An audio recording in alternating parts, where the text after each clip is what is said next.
Maraming salamat sa pagpapakilala, Mayor Naprama ng Cebu, mga senador, mga kinatawan ng Kongreso, mga gobernador at namumuno ng mga lalawigan, mga punong lungsod at bayan, at iba pang kawani ng ating pamahalaan, mga kababayan, magandang hapon po sa inyong lahat.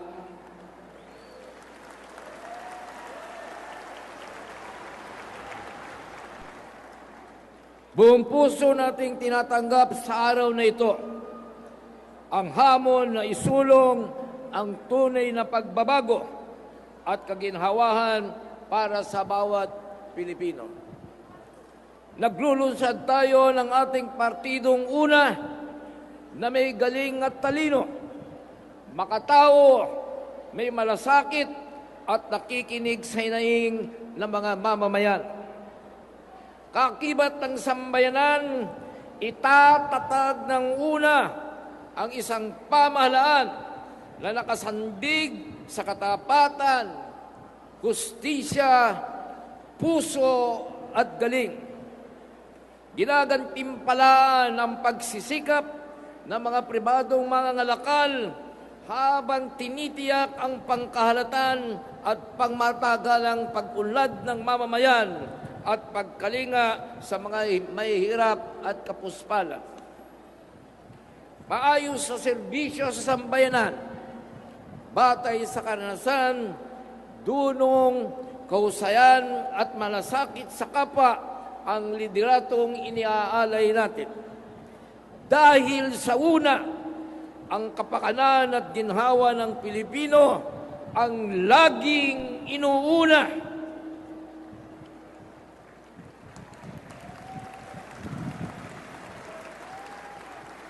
Mga kasama, sa loob ng 5 taon, napakarami pa rin ang walang trabaho, mga nagugutom at mga may sakit na walang pagamutan, mga kabataang hindi makapag-aral ng kanilang pamilya, talamak na krimen at iligal na droga sa mga komunidad.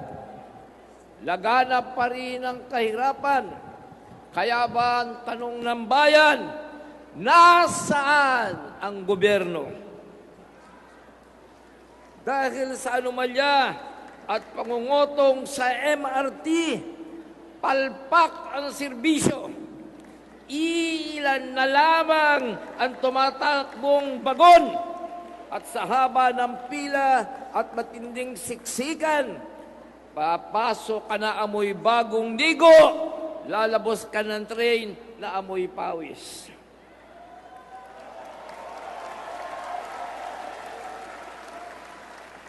Ang dasal ng mahigit kalahating milyong pasahero sa bawat araw ay wala sanang aberyang mangyari sa sinasakyan nilang running train coffin. Tanong muli ng bayan, nasaan ang gobyerno?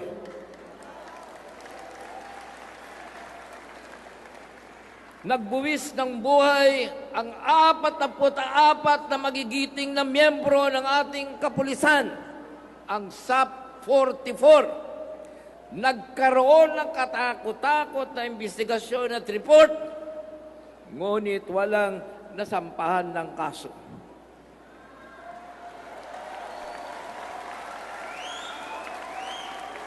Ang tanong ng bayan, nasaan ang gobyerno? Mga kababayan, ang sigaw ng una at ng taong bayan, sawa na tayo sa kahirapan, sawa na tayo sa kawalan ng hanap buhay, sawa na tayo sa kriminalidad at iligal na droga. Sawa na tayo sa kakulangan ng basic services. Hirap na tayo sa manhid at palpak na pamahalaan.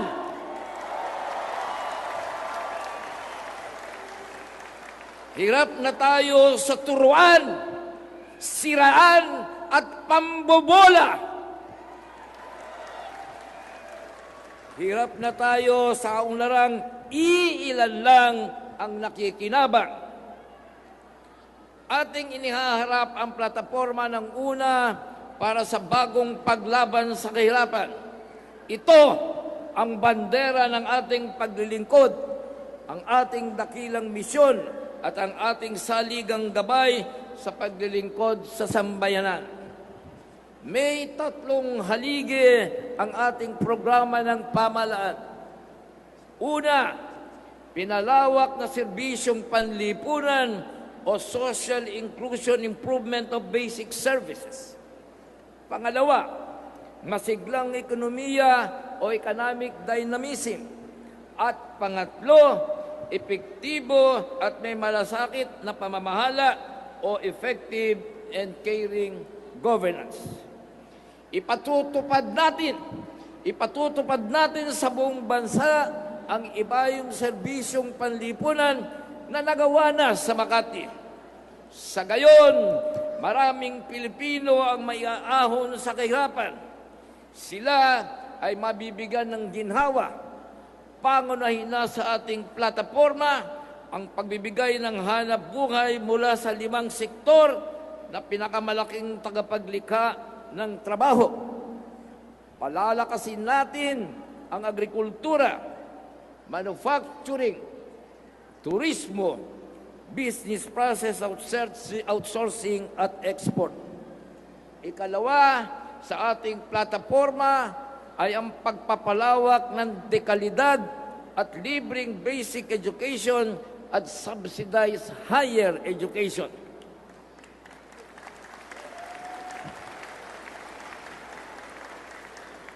Kasama dito ang ayuda para sa uniforme, gamit sa eskwela, libro at mga tamang pagkain para mga sabatang mag-aaral. Lulutasin ang matagal ng kakulangan sa silid-aralan. Aasikasuhin natin ang kapakanan ng mga guro na matagal lang pinababayaan nitong pamahalaang ito. Iba yung suporta sa mga state universities and colleges ukol sa agrikultura at food security, science, technology, sining at patakarang pambayan. Gaya ng ginawa natin sa Makati, paggagandahin natin ang serbisyo ng mga pampublikong ospital sa buong bansa.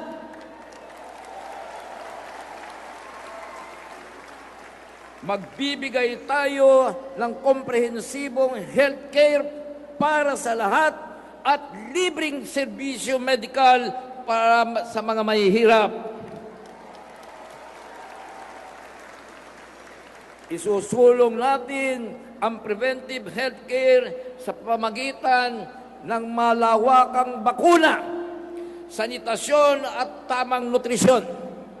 Iba yung suporta sa mga lokal na pamahalaan na siyang may pangunahing mandato upang pangalagaan ang kalusugan ng kanilang nasasakupan.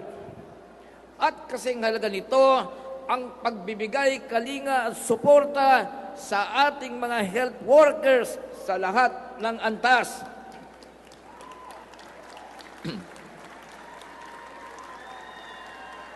Pundasyon ng serbisyong panlipunan ang masiglang ekonomiya. Ito ang nilikha ng maraming trabaho at dagdag na pondo para sa ibayong serbisyo ng pamahalaan.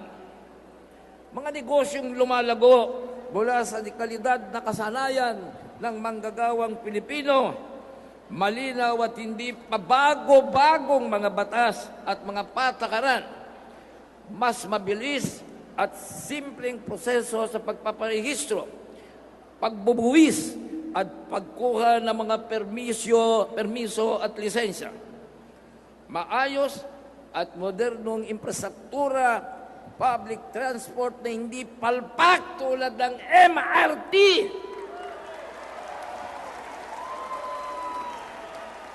Airport at pantalan at abot kayang presyo ng kuryente.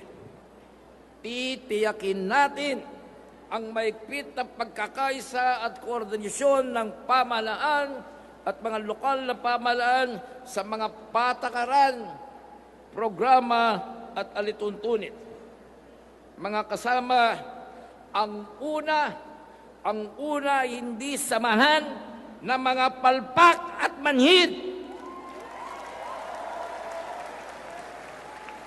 Hindi ito samahan ng mga tamad,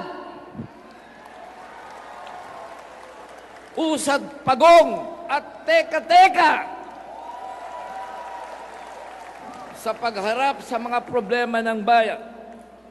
May sapat na karanasan at hindi bagitong mag-aaral pa lang sa pamamahala at pagsisilbi sa bayan.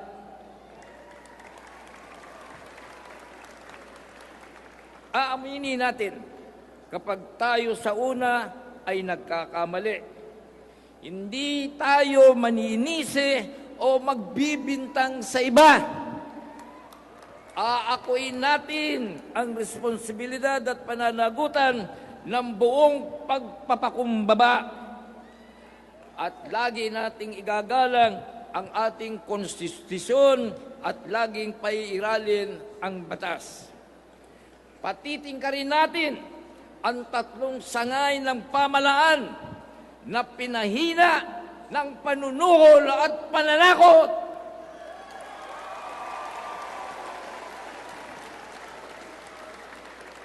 Mga kasama, samahan ninyo ako upang magkatotoo ang ating pangarap na iangat ang buhay ng bawat Pilipino. Ipalalaganap natin ang ating panawagan ng bagong laban sa kahirapan. Ipaliliwanag din natin ang kawawang kalagayan ng ating bayan dahil sa isang manhid at palpak na pamahalaan.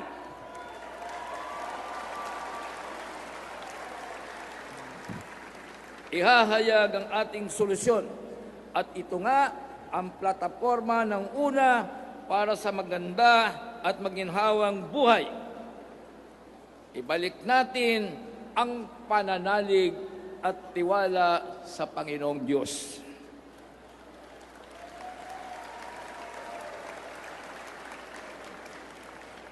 Himukin, tipunin at organisahin natin ang ating mga kapuso, kapamilya at kapatid, kaibigan, kapitbahay at kakilala sa mga balangay ng una. Nagbubukang liwayway na ang ating laban. Malinaw ang ating adhikain at pinapangarap. Matibay ang ating pagkakaisa at kapasyahang paginhawain ang mahirap. Mga kasama, nasa panig tayo ng katotohanan. Kapakanan ng sambayanan ang ating dakilang tungkulin. Una ang bayan. Una ang tao. Una ang Pilipino. Mabuhay ang una. Mabuhay ang sambayanang Pilipino.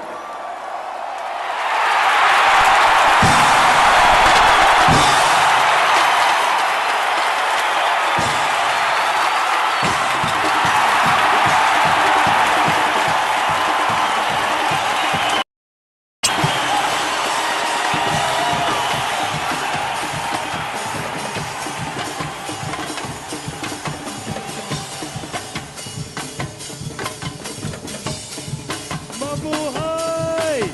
Jojo B.